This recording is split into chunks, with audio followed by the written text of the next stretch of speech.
Hello everyone, welcome to my YouTube channel.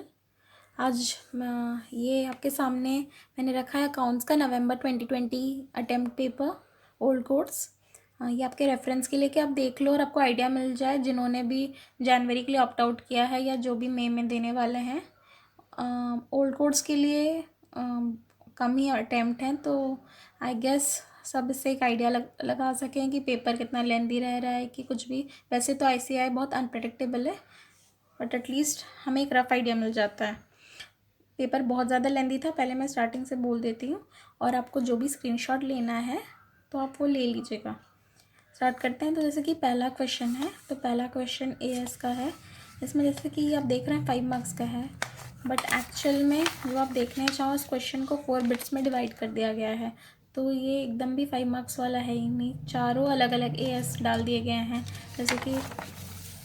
जैसे कि first as हम देख रहे हैं, आपका इन्वेंट्री के ऊपर पूछा गया है। एंड देन सडनली दूसरा सेकंड बिट में अलग एएस हो गया, तीसरा में देन आपका एएस 9 हो गया है, सेल एग्रीमेंट होता है, रिस्क एंड रिवॉर्ड है। एंड ऐसे करके चारों एएस अलग है। ये वाला एएस 12 गवर्नमेंट ग्रांट्स आ गया है इसमें।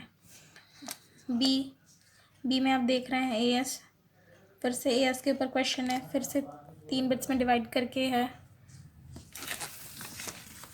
ये आप देख लीजिए, स्क्रीनशॉट भी आप ले लीजिए, आपको लेना है तो। मैं क्वेश्चन जस्ट आपको दिखा रही हूँ, डिस्कस नहीं कर रही हूँ, क्योंकि I am myself a student. So अभी तक जब तक सजेस्टेड आंसर नहीं निकला है तो आई शुडेंट से कि इसका आंसर ही होगा या जो भी होगा। ये नेक्स्ट है आपका कैश फ्लो स्टेटमेंट से AS3।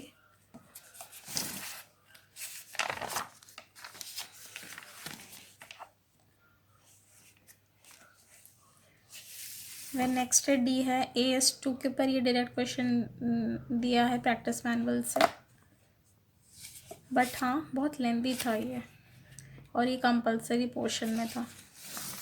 नेक्स्ट हम देखते हैं, ये क्वेश्चन है आपका मर्जर अमलगमेशन के ऊपर। हम लोग को जर्नल एंट्रीज पास करके बैलेंस शीट बनाना था after merger.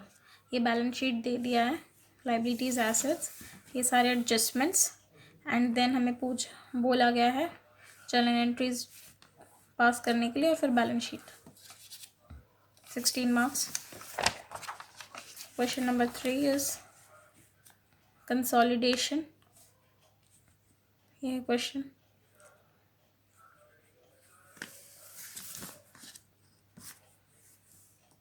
Question 4, major changes in NDS2 and AS2। 3 specific part पूछ लिया है, इस पे इन दोनों का डिफरेंस बताने बोला है।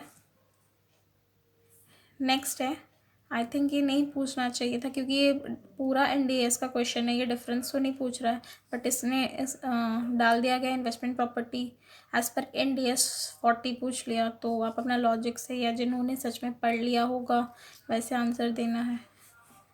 तो आप देख सकते हैं कि एएस का वेटेज कितना ज़्यादा है, तो एएस तो अच्छा से करके जाना ही जाना है। अगर आप कुछ और छोड़ रहे हैं, जैसे मैंने कंसोलिडेशन छोड़ा था, तो एएस में चांस ही नहीं कि आप कोई भी चीज़ छोड़ सके। एएस एंड NDS और एएस का डिफरेंस।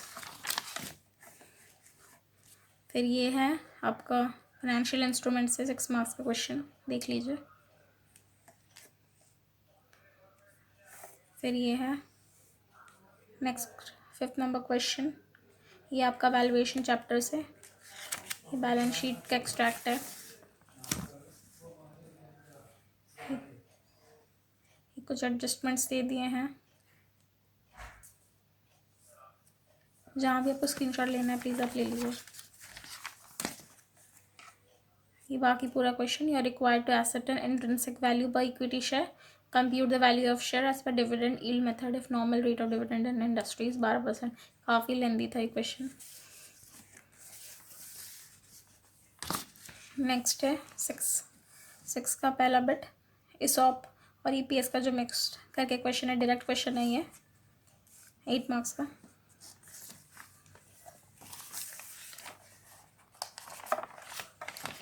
नेक्स्ट है, इजी था ये, इकोनॉमिक वैल्यू एडेड से 8 मार्क्स का क्वेश्चन।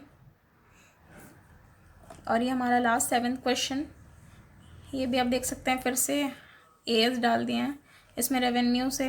AS9 के ऊपर क्वेश्चन है, 4 बिट दे दिया है और आपको बताना है कि इसमें रेवेन्यू रिकॉग्नाइज होगा कि नहीं हर एक बिट के लिए। नेक्स्ट है ये NBFC का direct question, net own fund निकालना है। नेक्स्ट है म्यूचुअल फंड, म्यूचुअल फंड से इजी था ये वाला, NAV पर यूनिट। फिर से आप देख सकते हैं फेवरेट उनका AS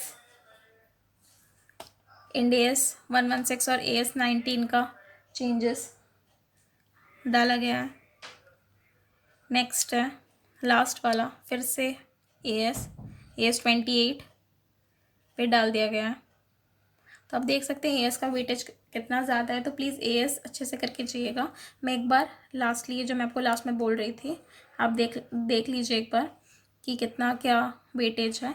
AS का 42 मार्क्स का वेटेज है, देख रहे हैं, सिर्फ AS का। Then mutual fund is 4 marks, EVS से 8 मार्क, एमलगमेशन से 16, एमलगमेशन में स्पेसिफिक अगर बोलूँ तो मर्जर, कंसोलिडेशन से 16, वैल्यूएशन ऑफ शेयर से पूछ रहा है 16, ESOP 8 marks, NBFC 4, financial instrument 6। I hope आपको इससे एक बार इंसाइट मिल जाएगी किस टाइप का पेपर आया था और आप अपना प्रिपरेशन अच्छे से कर रहे हों। और आपको अगर कुछ भी बोलना है तो प्लीज़ कमेंट करिए and please like share and subscribe to my channel. Thank you.